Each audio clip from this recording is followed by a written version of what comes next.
Good morning, everybody, and thank you for joining us here at Oak Ridge Student Ministries. And today we're going to do things a little bit differently than normal.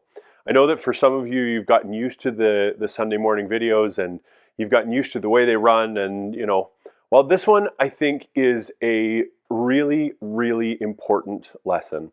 We're talking about coping today. And I don't know about you guys, but stress and anxiety and worry have become more of an everyday part of my life than they ever were before, pre-pandemic, pre-COVID world. So I want to take some time and I want to have the opportunity to talk to you guys about how we cope with what it is that's going on in the world around us. And the way we're going to do that is we're going to be discussing this stuff on Zoom. So every Sunday morning at 10 a.m., we have a Zoom call for our children and our youth here at Oak Ridge Presbyterian Church. And if you jumped on this right when I uploaded it at like 7 a.m., give it a couple hours and join us on Zoom at 10. If you're not sure what the link is, check the email I sent you either Friday or this morning, and it will have the link in it, or contact me, reach out to me on Instagram, Facebook, email, or phone call, and text, any one of the ways you have to contact me, and I'll get you the Zoom link and then you can join us, because the format of today is going to be a little bit different. So today we're going to have periodic breaks in our video so that we can stop and on Zoom have that discussion. So if you're not on Zoom and you haven't joined us that way today, that's okay, you can still watch this, but there will be pause breaks in the midst of our video so that we can stop on Zoom and discuss. If you're not able to make it, if you're watching this afterwards, just find somebody else in your house, find an adult, find a parent, find a friend, and just have these discussions around how we cope with stress, worry, and anxiety. So that's my little bit of an announcement here. And we'll jump into the lesson from there. But please, please, please plan on joining us on Zoom. We are there every Sunday morning until we're able to meet back in person again. So if you are able to, if you want to, we are there and we would love to have you join us. So I have a quick question for you. And that is, how many of you ever get stressed or worried?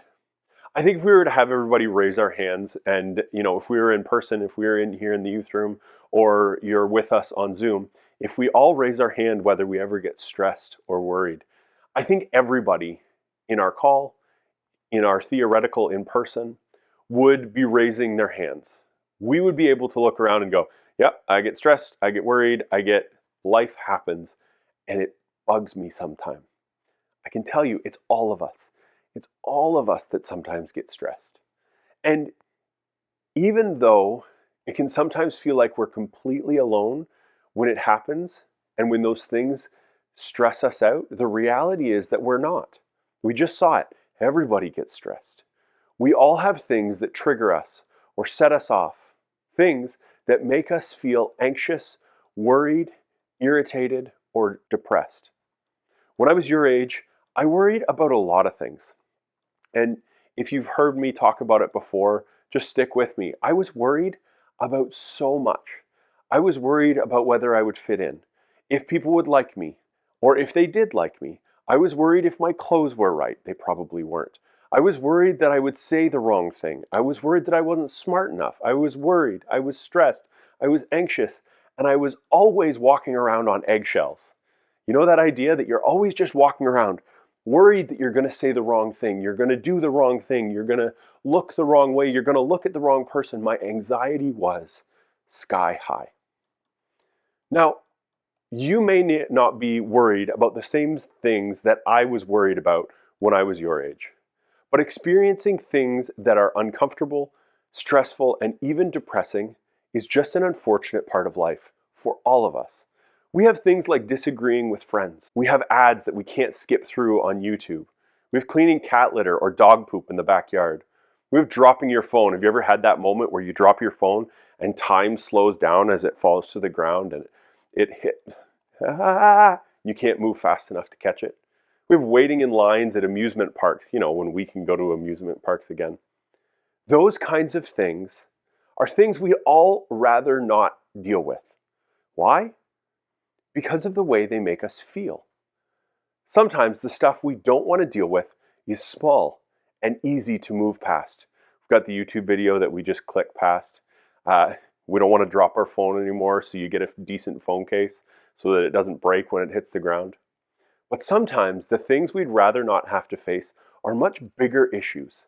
These are things that stress us out or upset us in ways so big that we just don't know how to deal with them.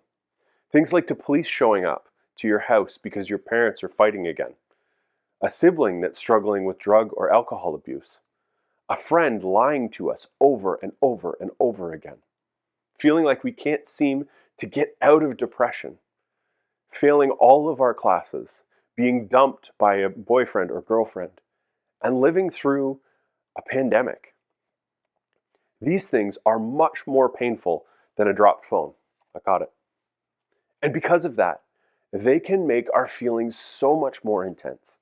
When we feel that deep depression, hurt, anxiety, fear, panic, pain, or shame, well, I think if we're honest, most of us don't even know what to do.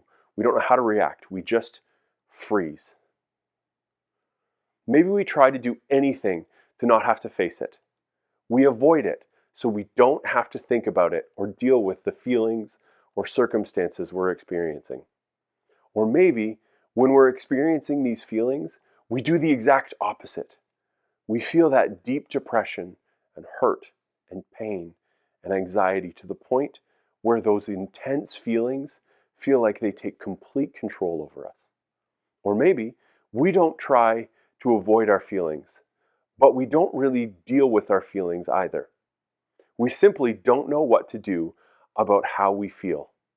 So we don't do anything at all. So here's where you pause. And if you're not with us on Zoom, I've emailed you a link to a feelings wheel. Don't get overwhelmed. There's about 1,000 feelings on the wheel. But I want to have a discussion. I want to ask you guys, when was the last time you felt the emotion, the one that pops up when you spin the wheel? And what did you do about it? So let's take a brief break there, and we'll be back with you in a minute.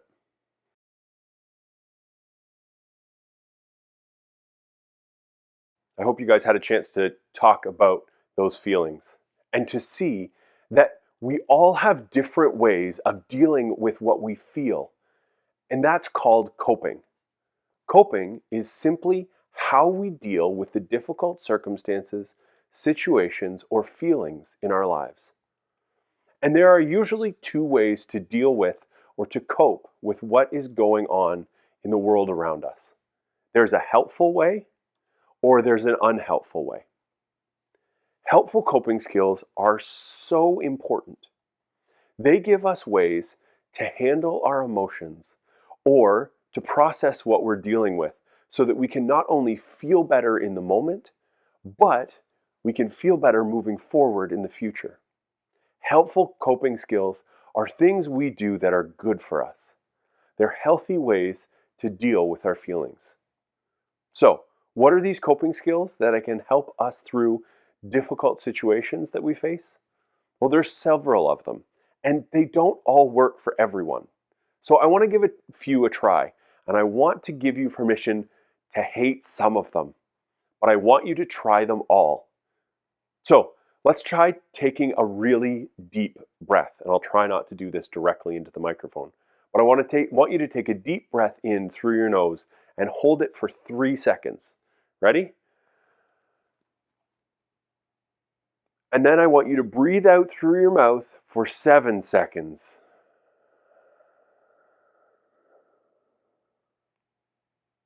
Does that feel better? Okay, now let's try slowly stretching. I want you to reach up to the sky. And then I want you to do something that I've always had trouble with. But I want you to bend down and touch your toes.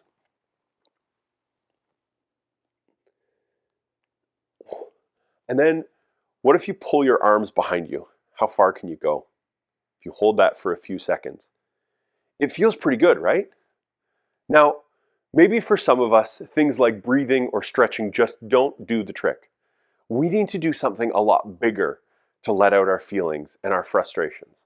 So right now, scare your parents. Scream as loud as you can. Doesn't it feel awesome? Have you ever had that moment where you just need to yell? Okay, now let's get some exercise. We can't exactly go to the gym or go for a run right now. So everyone, find a way to move quickly in place. Whether that's moving your hands or running in place, jumping jacks, do something to get your body moving. I want you to do that while you listen to the rest of this. I don't think I'm alone when I say that I'm feeling pretty good after trying out some of these helpful coping skills. And that's what they are, helpful coping skills. And what's great is that there are a lot more things like this that we can do to deal with things that are stressful or difficult in our lives. We can do things like putting on a favorite playlist. We can pray. We can talk to a friend, to a counselor, or to a trusted adult. We can get plenty of sleep.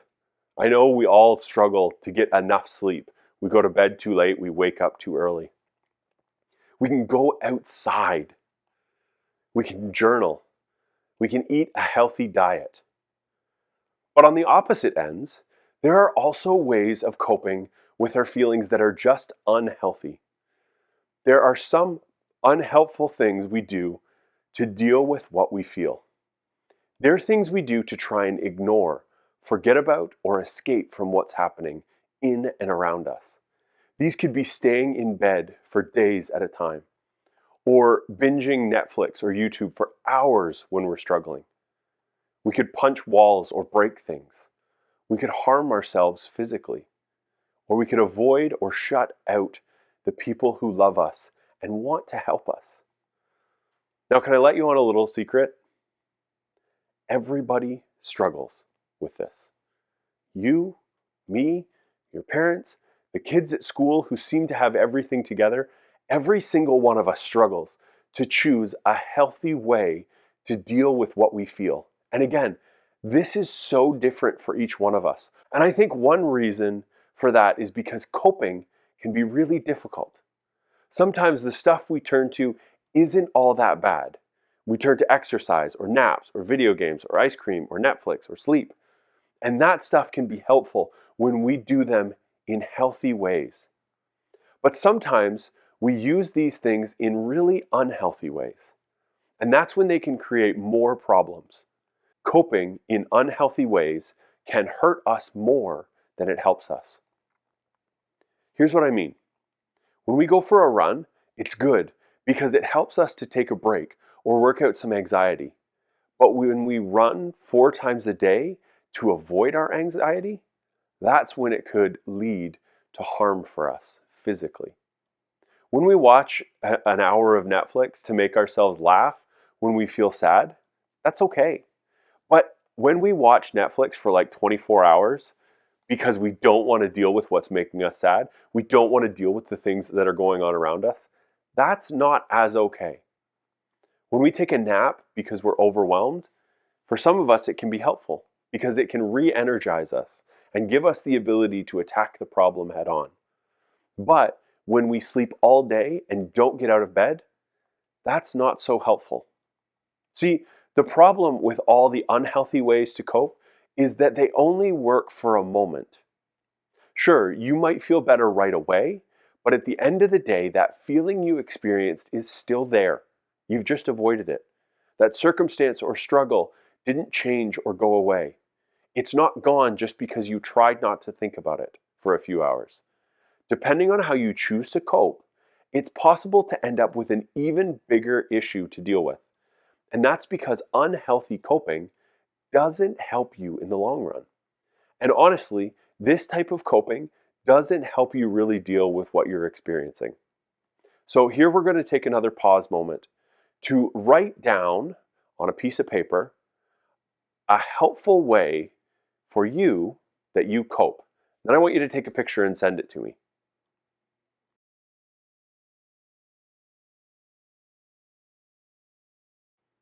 Now I want to take a moment and discuss how could a healthy coping skill become an unhealthy one?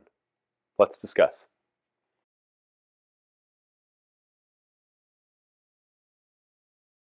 The reality is, you're going to face difficult circumstances and big feelings for the rest of your life. That's why it's so important to think about healthy ways to cope now. I want that for you, but more importantly, so does God. The thing is, people have experienced intense feelings and difficult situations since the beginning of time. And because of that, we can find a lot of examples of wisdom about how to handle those things in the Bible.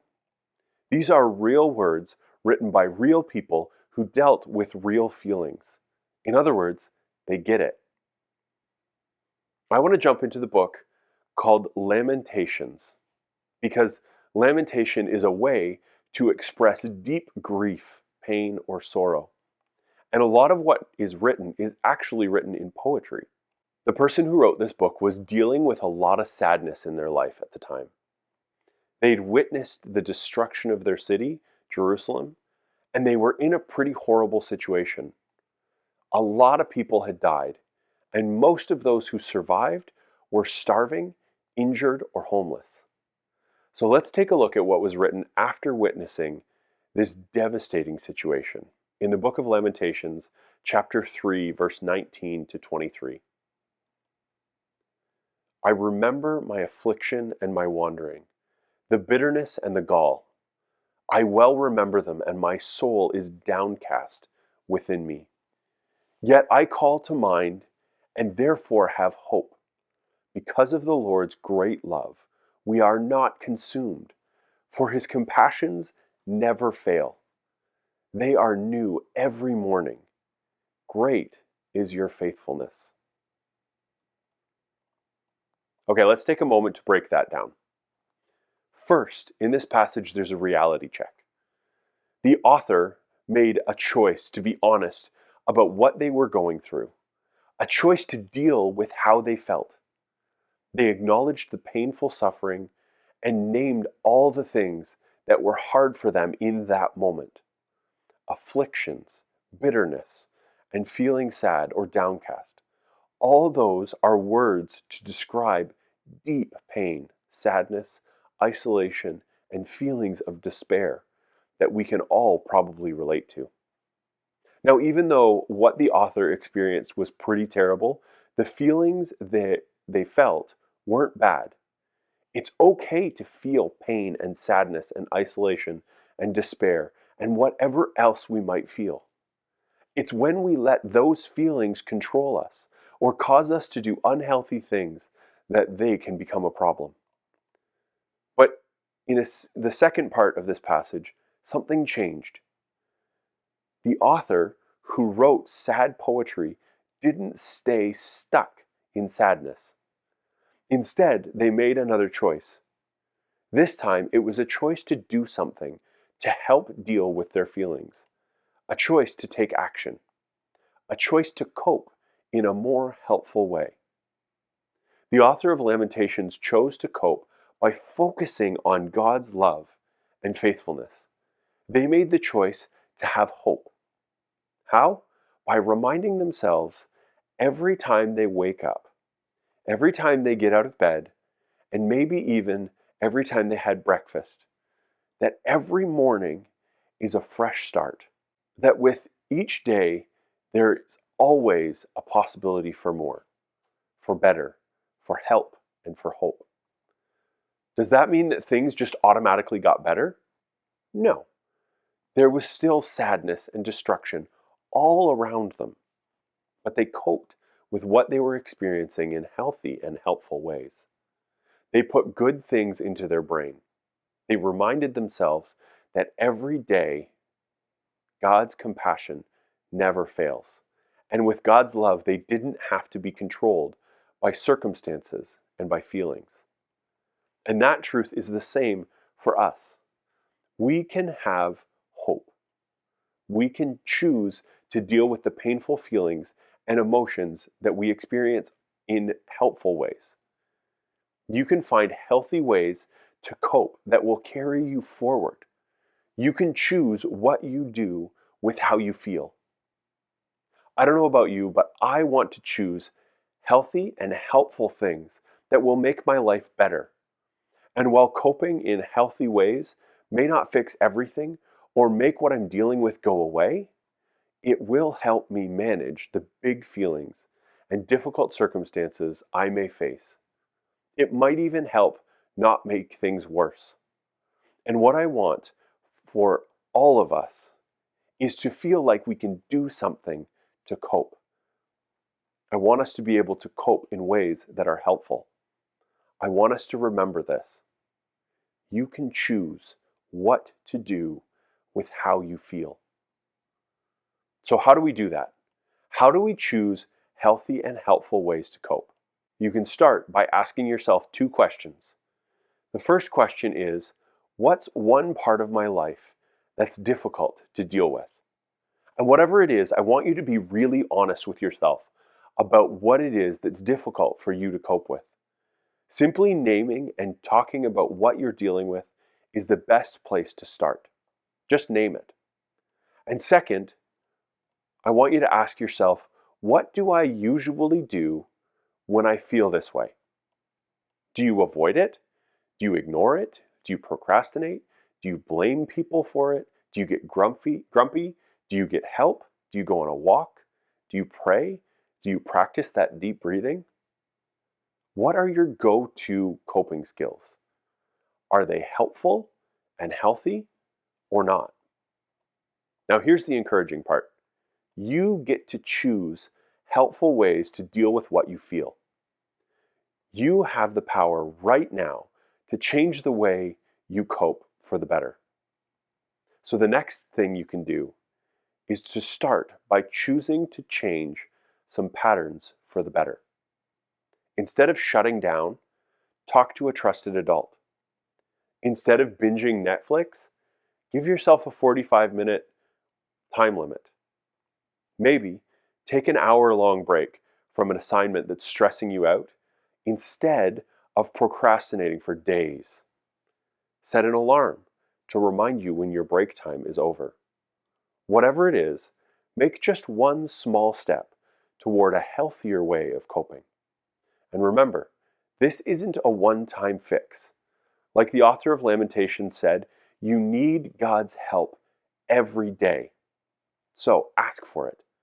Let that be one of your first steps to helpful coping. Now, if you're struggling and you don't know where to start, maybe begin where the writer of scriptures did. Shift your focus and look to God. Look to what you know to be true about God and how He feels about you. When you find yourself facing overwhelming feelings and hard challenges, focus on God and ask for His help. Remember what is true about how He feels about you. How does God feel about you? He loves you so much. Exactly how He made you. That's how He loves you. He created you just the way you are. He gave you your abilities and the things that you love. And He loves to be your friend. He also promises that He's working for good in everything that you're going through, even if it's really, really hard. He says that He will never leave you. He loves you too much. And He's with you right now. And His heart is filled with love for you. He's your biggest fan. So we're going to take a moment to pause and talk on our Zoom call about the following question.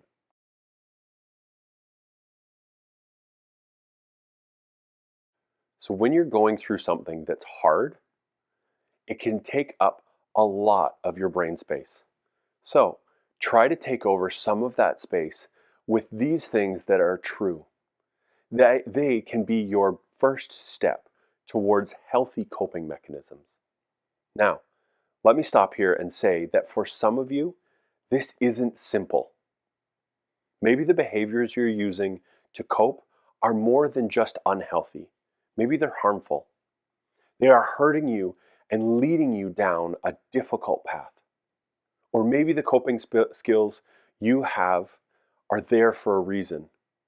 Maybe it's because your home is unsafe or unstable. Your circumstance isn't good, and you need a place to go or a way to avoid it. If that's you, please know that we want to help you through that. Talking to us or to a trusted adult who can help you deal with whatever you're facing is a way to start to get the help you need. Please know that this is a safe space for you to do that. Also know that us as church leaders and your parents may not know what the best thing for you is. The best thing for you might be to talk to someone who does this professionally. Please, that's a good thing for you. Don't discount it. Talk to someone who knows how to help you through this. Whether that's a therapist, an adult in your family, or one of us. And remember, you can choose what to do with how you feel. You can start practicing helpful ways to cope right now. One of the reasons we try and have a discussion after each lesson is because we want you to have a place to find help, encouragement, and accountability. A place where you can process, share, and pray for each other. A place you find a better way to cope with anything and everything that life throws at you. So we're going to take a moment again to discuss the question, who is one person you can talk to that might help you find a more helpful way to cope?